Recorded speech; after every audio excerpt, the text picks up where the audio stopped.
I don't know what you want to call this, but we gotta do something here. It's not that I don't like how my hair is now. I actually think this copper color is really pretty.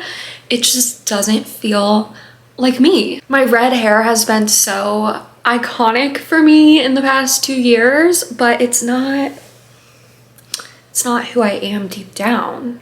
As Taylor Swift would say, I'd like to be my own self again, but I'm still trying to find it. And maybe going back to brunette is like the first step to that. I don't know, but my hair is feeling dead and dry, and every time I see my nana, she's like, oh, your hair's still red, just reminding me that it's not my natural hair color. And I just hate going to work because I don't like people seeing my hair, and I shouldn't live my life like that every day. So you know what, we're gonna do something. I do actually like this color, and I do want to keep some of it. I just want to bring my natural color down and then create like an ombre situation. I don't know, we'll see. Wish me luck. Okay, this is my messy counter situation, and this is what we're working with. 30 volume developer. There's only a little bit left in here, and I might not even need a 30, so I also have a 10. Got a little mixing bowl. These are the best hair dye remover wipes ever. They're from Sally Beauty. Actually, all of this is from Sally Beauty. You can also get on Amazon.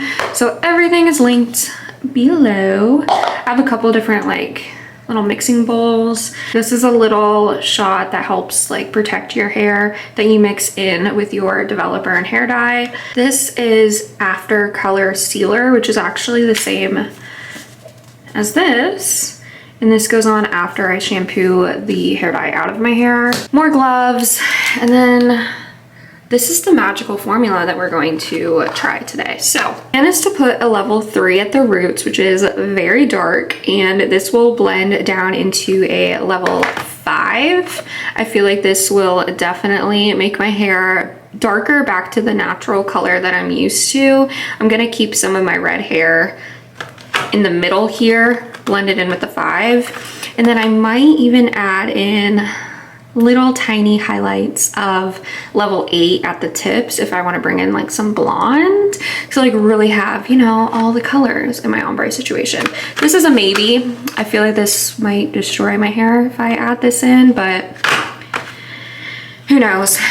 Combs, brushes, hairbrush. Yeah, I think I have everything here. All right, let's do this. I'm gonna put you right here so you just have this like really awful, ugly shot of me, but you know what? We're all friends here. This is all good. You're just along for the ride. Yeah. So I thought, yeah. Yeah, Haley was always one of my comfort YouTubers. Like, I watched her for literally so long. I was so obsessed with her content. That was like another surreal thing. When she commented on my video and I posted it and she was like, giving me back and forth. Alright, y'all, time to show you how exactly I dyed my hair. So I started out by taking the hair above my ears and clipping it, pinning it, whatever you want to call it, up out of the way so that I can start with my roots underneath. So the first color I mixed together is the darkest color. It's the level 3, and that's because for this style you want to go top to bottom. So once I mixed together the level 3 with the 10 volume developer, I basically made sure just to massage the color into my scalp, and then I'm slowly brushing the dye down more towards the middle of my hair. And now here's where we're going to enter in with the second color. So this is the level 5 color. And I'm going on top of what I just applied and basically bringing it down more into my hair that is undyed. So this is what will really create that ombre color, with that middle color being the color that blends.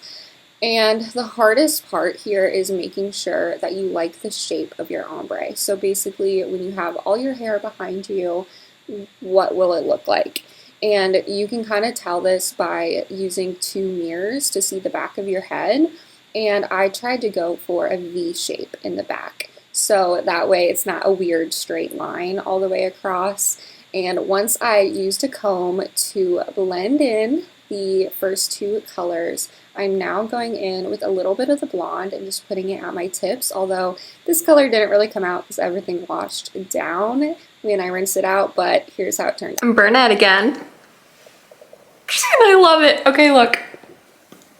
very long, so I have to stretch my arm very far to get all of it into the frame. But here's the final result. Got a little ombre situation going on, and I love it. I have to say, I feel like myself again. This is probably the most that I've liked my hair in a really, really long time. I don't know where I can put you guys to where you can see all of my hair, but I guess this will work. You know what? Let's go outside. Maybe that will be better.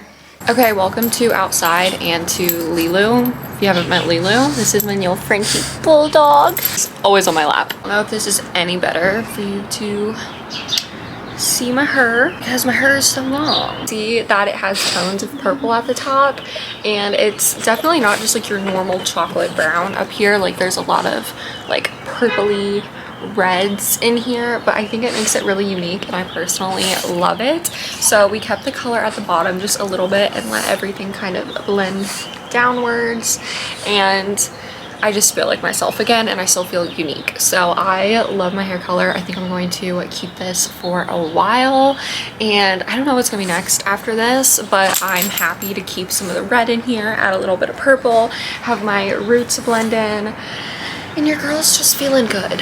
Thank you for watching my hair dye video. Stay tuned for next time, and if you have any questions about how I got this hair color, comment them down below. I answer all my comments and I'd be happy to answer yours. Until next time, bye guys.